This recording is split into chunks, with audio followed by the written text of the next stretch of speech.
Good evening and welcome to the Day After Podcast, an extension of the YouTube channel The Jestour, where we're tackling a different show every whatever. Today it's not consistent. It's fine. Yeah, okay. We just finished 2001's Samurai Jack, created by Genndy Tartakovsky. Genndy, what the fuck? Genndy has earned your respect, and you could do whatever the hell he wants. He's gonna turn 50 next year. Oh, good for him. And he's the guy between Dexter's Laboratory, Star Wars: The Clone Wars, and Primal, which is out now on Adult Swim. This is not a plug. Genndy is a weird guy. He's one of the small pantheon of Cartoon Network creators with Craig McCracken. Yes. Of the Powerpuff Girls. It's odd. He is. I mean, say what you want about the guy. He takes things interesting directions. And I think you told me. So he worked on Dexter's Lab. Yes. And did he leave that to make this? Well, no, I think, yes, part of it was he did leave. Okay. And we'll get into that in just a second. Just a heads up, if you guys, we're going to talk about seasons 1 through 4. If you want to jump to season 5, here's the timestamp. They're different shows, but in different ways. So he left, and they like, what do you want? And he goes, I want to do a show with less dialogue and less outline. Because Dexter had a very thick, deliberate outline style. And we mean outline as in a physically drawn outline, not like a storyboard or an outline of a show. I don't know, because I feel like this is going to be a shorter review, not to the diss of Samurai Jack, but I feel like this thrives on atmosphere. And I think, you know, if you're here, as with all our Day After podcasts, if you're here, you probably already have an opinion. And you're gonna be fucking blown away by this. Samurai Jack is a good show. It's a good show. Crazy, right? So here's the thing: if you guys are wondering why did they cancel Samurai Jack, they brought it back. They did 4 seasons, and after 4 seasons, they're like, "Genndy, do you want to do another one?" He's like, "I'm so fucking tired, dude. Wait till a movie comes around." And then the movie got caught in development hell, and then it got bought by, or not bought by, but Toonami said, hey, can we make another 10 episodes for you to wrap the series up? He's like, I'm on it. Boom. Yeah, and so the 10 episodes were created. We'll get to season 5 later. I think we should talk about this in sequence. Yep. And so, like, number one, the creation behind Samurai Jack. As John mentioned, Genndy wanted to do something a little different, something without outlines, which was kind of that was kind of revolutionary for this time period with cartoons. Less common. He would go on to make Foster's Home for Imaginary Friends. Yeah, which is... well, we have different opinions on that, but you can tell it was made by the same guy. Right, absolutely. Go ahead. So I feel like shows bring something else to the table. Each show brings a different thing to the table. Avatar is like a great Avatar: The Last Airbender is like a great world and experience and whatever with great characters, and Powerpuff Girls is kind of a fun, zany, action-packed. What if girls could be in comic books too? Samurai Jack is more of an experience. And speaking of world building, real quick, fill this dead space with some of the creature designs we watched over 65 episodes. Oh, absolutely! It's ridiculous. I feel like there were a couple moments where, like, Genndy, are you okay? Genndy, what are you doing? What is that? What is that, Genndy? Genndy, what do you have in your mouth? Genndy, what do you have in your mouth? So there are 2. There's only 2 characters, and Samurai Jack was thrown into the future. Well, okay, there's only 2 recurring characters. Yes. 2 main cast. You have Samurai Jack, who is just like it was weird having such. Not an alienated character, because you wouldn't think that's the kind of thing that kids want to watch.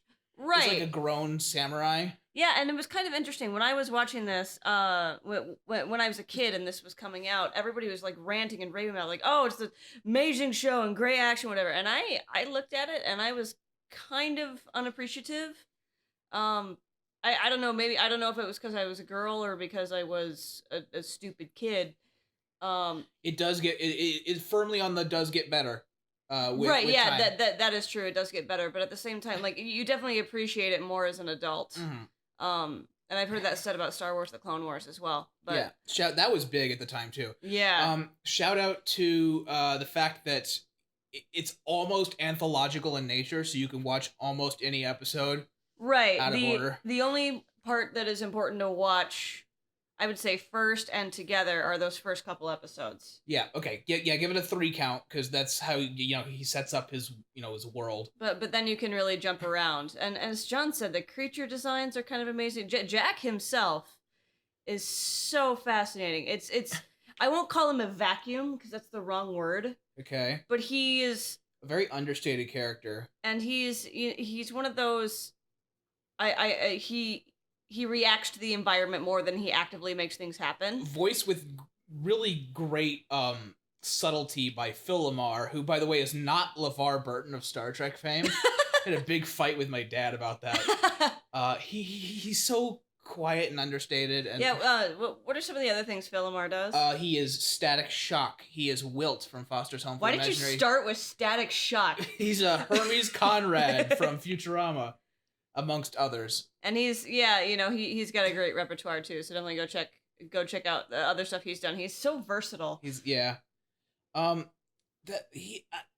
my god, I don't know what to say. He's a just man. I get he has these rule, and over again as a kid, I was like, just fucking jump in the time portal, man. There's a whole bunch of instances where he doesn't get in the time portal because he wants to help. Right. And I didn't get that was important to his character. I was just mad that he wasn't going in the time portal. And Jack, what I like about Jack is that he's not complex. He's very easy to understand. He's very straightforward. And with all of the crazy fucking shit that is happening in the world and universe of Samurai Jack, it's nice to have something very, very easy to understand. And the fact that he's always dressed in white, he's always definite symbolism, yeah. Right. Well, and like again, you kind of know what Jack's about the second you look at him, which I like. I've spaced. The other major character is Aku, which if you've come off of our Avatar: The Last Airbender podcast, this is the second of the two big roles that Mako.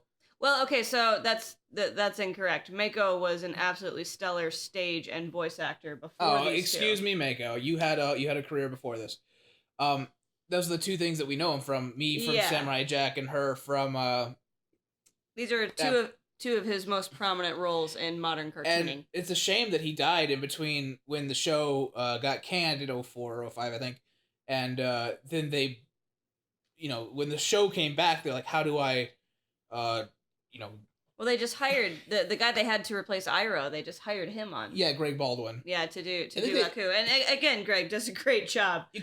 Don't give Greg shit because he can't be a Mako, but he did that very well.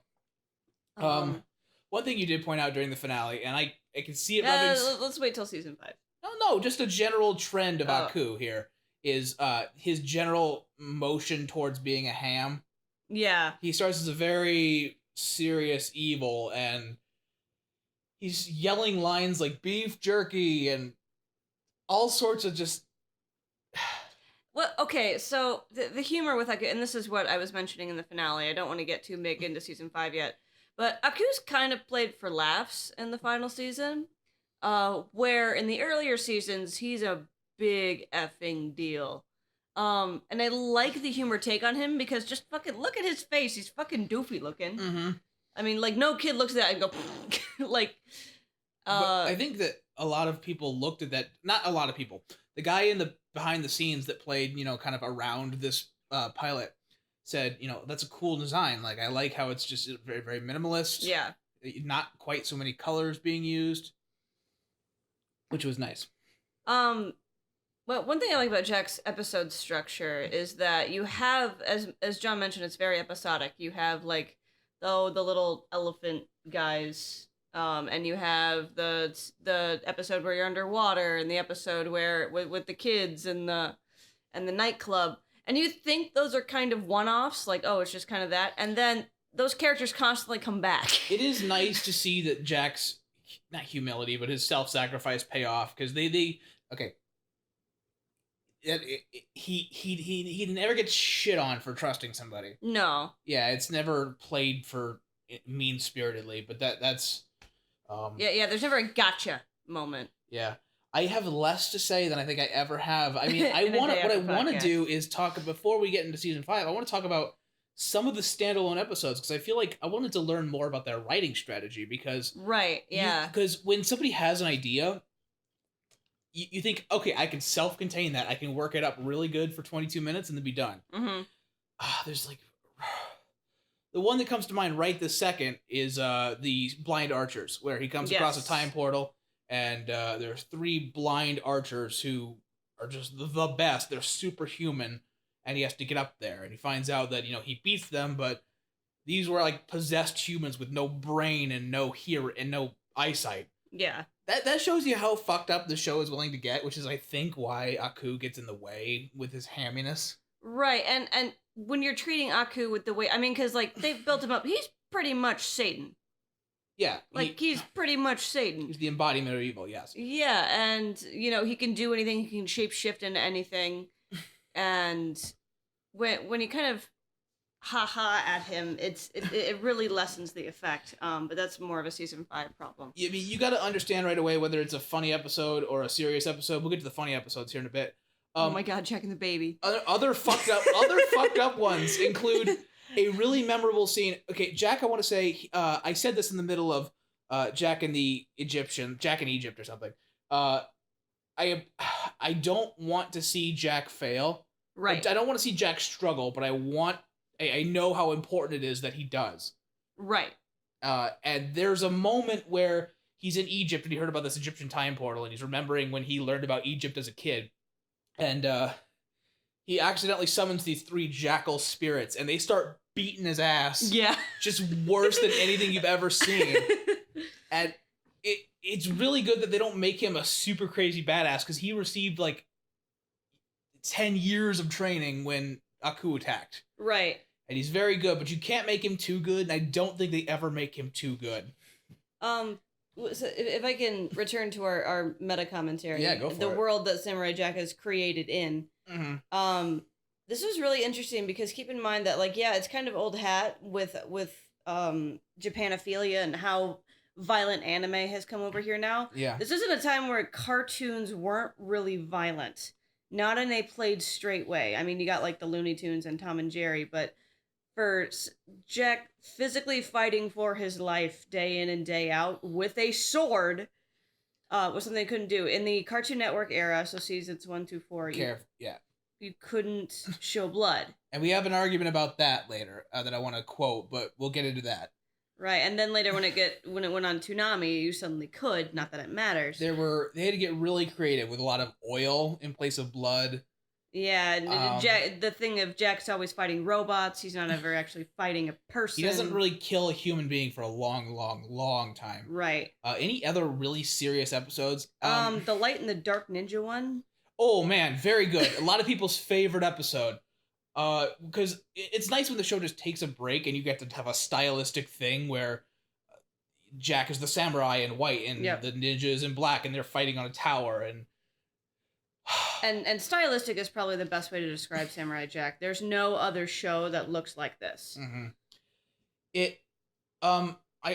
People seem to really like I think it's the 4th season episode called The Tale of X9. Oh yeah, the Blade Runner film noir Blade Runner style about a robot that had emotions, and he had to fight Samurai Jack and get killed and save his puppy. And maybe it's that film noir falls into that gangster category, by which I mean that I was exposed so much to it growing up that it doesn't affect me anymore. Yeah, or I think you've seen more references to film noir than you've actually seen film noir. Absolutely. But it's nice to see a different side or a different standalone character, but you said it during the episode, guns are really boring. Yeah, they are.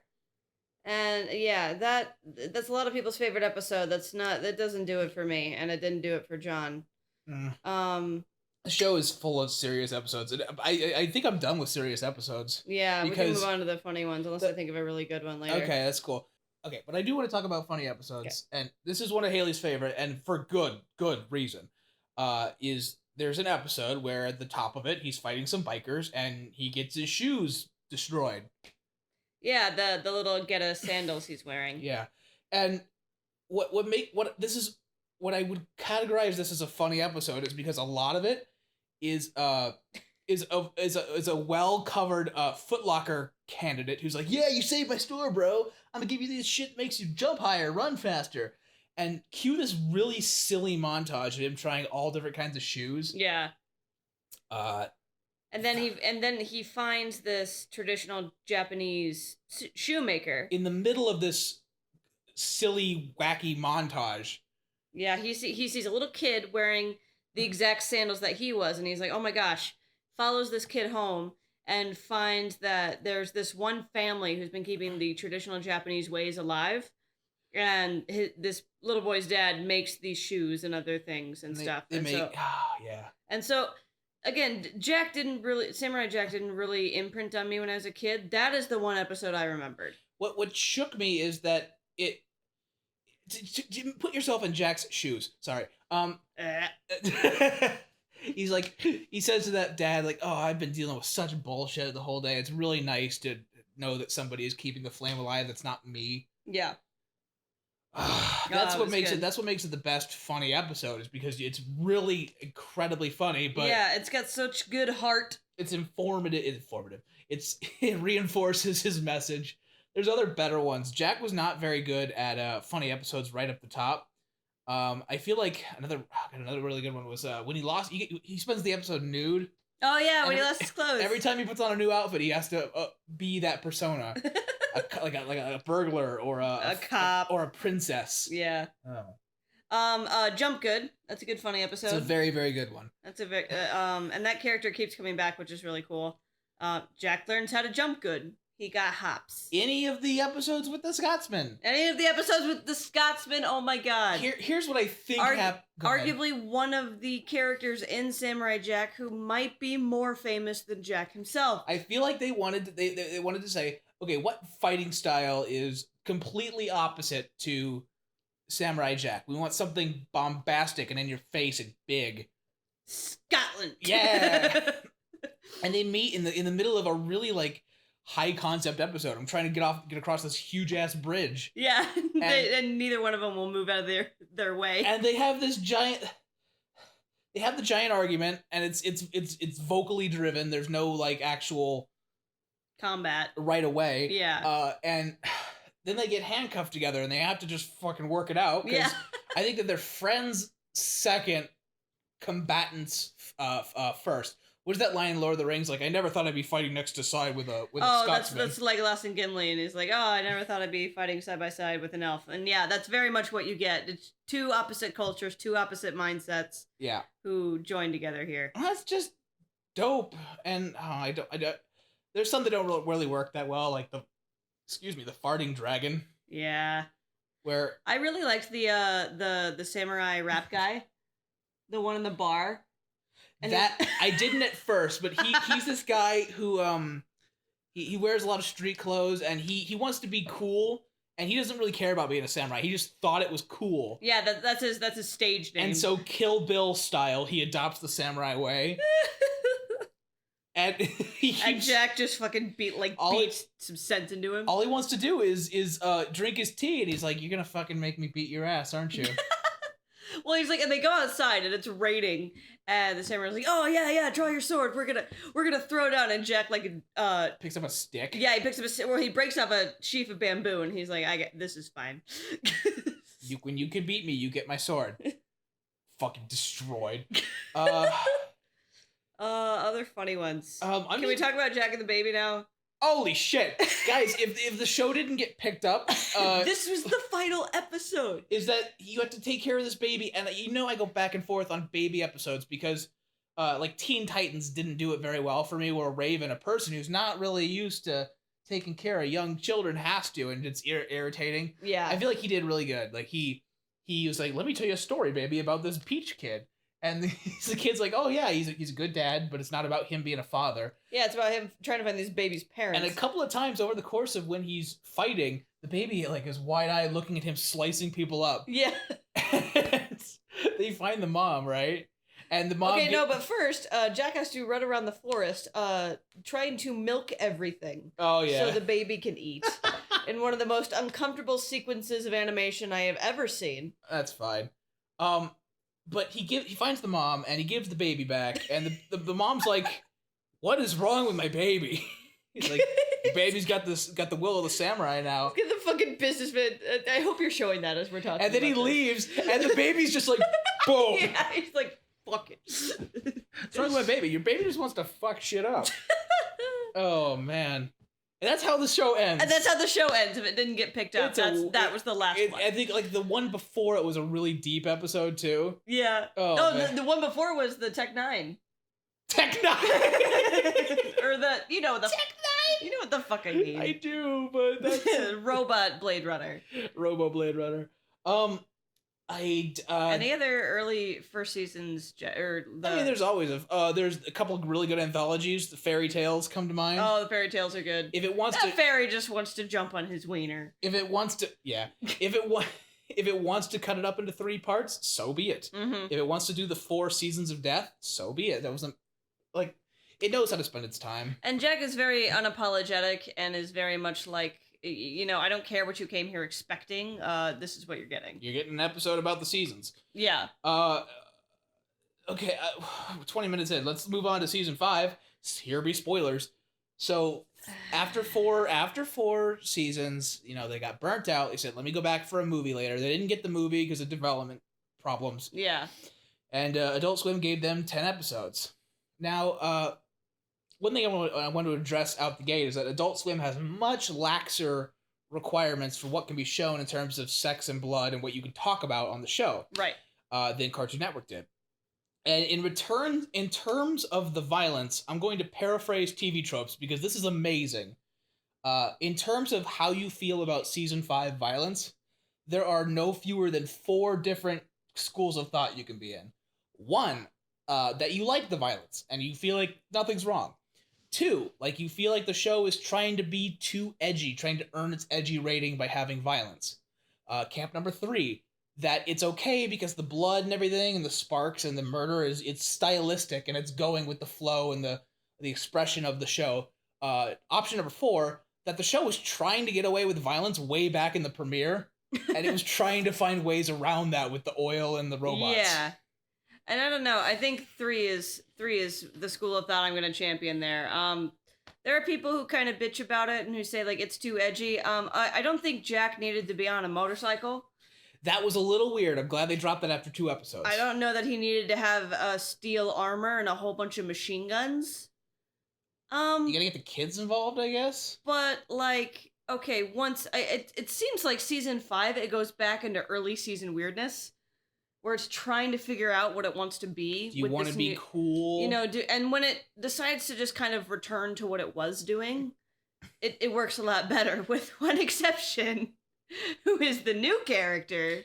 You didn't have feelings about this until the last couple episodes we just watched. Yeah, and I think I did. I just didn't know how to voice them until, okay, so there's this clan of women called the Daughters of Aku, and one of them farts out 7 young girls. And they were indoctrinated from birth to not focus on anything but worshipping Aku and becoming the greatest killers ever to destroy Samurai Jack. But there's one girl in there who'd rather stare out the window and look at ladybugs. And boy, isn't that just cute and sweet and whatever. Now, at first I thought she was the one who was the focus because she's the only one that didn't die when they attacked him. Yeah. So yeah, this is Ashi. Ashi, yes. Yeah, and so they're sent off to kill Jack. Everybody else dies except for her, and she eventually sees like, oh, Aku is a crazy murdering psychopath, and Jack is actually the good guy, and I'm gonna be okay with that. And we get some. She's fine. I think her character is well done in an organic way. I think the spoiler. I think the relationship that she built up with Jack is genuine. It's given enough time. Yeah. What I don't like about Ashi, and what I was realizing as we watched this last final episodes, she feels like what I am dubbing as a fansert. A fan insert. Where a fan of the show writes a fan fiction and inserts themselves as a character, usually a love interest, into the show with some like, oh, great tragic backstory and all of the keynote symbolism and everything. And I only know this because I did it like all the time. Yeah. Now I'm not. I want you to know I'm not shitting on you by what I'm about to say. Okay. Yeah. I think that part of why that shook you is not because that was done badly, but because it reminds you of all the times it was done badly. Right, and I don't think it is done badly. I just like knowing that's what it is. I'm just like, oh, that makes me feel weird, and I'm like, why is Ashi here? A lot, good portion of the fans don't like her. I mean, what's the alternative? Like 9 more Jack episodes going on adventures, and then the series ends. I think that's fine. I think that would have been fine. I think it could have been. It's nice that they get to talk to somebody who is on the other side, somebody that he can relate to, who's grounded in the future. Yeah. Or our present. They can have really good back and forths, like Philomar being able to be funny for once. Like, yeah. Have you seen the stars? Yes. Aku farted them all out. What? No. What? No. Are you stupid? his one hiccup, like, what? No. Philomar in his Samurai Jack is a very deliberate speaker, so when he stutters like that, it's extremely... Yeah, it's very effective. Yeah. And I like Ashi as a character. I don't like her as a plot device. But I am also on the camp of, like, what else do you do without her there? Because, I mean, say we complete and Jack does the thing, which was done very, very quick in that last episode. Yes. It was like 2 minutes and done. Aku's dead. Yeah. But I'm like, yeah, you know, what else do you do? How did he grow as a character? Because the whole point of Jack is that he doesn't change, and he keeps fighting for what he believes in and what he is striving towards. That is nice. So what is he supposed to do now? And so I don't know. It makes me feel weird. But as a character, I think she's done very well. I constantly ask myself, why is she there? And I don't feel like I should do that. Do you have... I want to try to wrap this up in the next 2.5 minutes. Do you have anything pressing you want to talk about? No. I mean, I don't really think so. If you watch the show, the original set, and haven't seen season 5, definitely worth a watch. Just know it's different. It's a different show. You are gonna gently complain because it's not quite the same show, but all the style is there. Yeah. All the really nice attention to detail is there. But what is different is tone and atmosphere. Again, season 5 is very gritty. Whether it's trying to oversell itself or not, that's what it is. The first 3 or 4 episodes especially are incredibly dark. Yeah. Jack gets stabbed. It's a whole thing. Yeah. But I kept asking myself, I really hope he gets a happy ending. This show wouldn't pull a sad ending out of its ass, would it? It kind of did. Okay, well that's its own thing. We won't spoil what happens for Jack in the back to the past. I'm getting my shit wrong. But it's a really satisfying conclusion, I feel, and a really good way to end the story. Maybe has that Avatar problem where the finale is not perfect. Yeah. Which is just a shame. But I mean, like, Samurai Jack is one of those, you want it to keep going on and you want him to continue on this journey.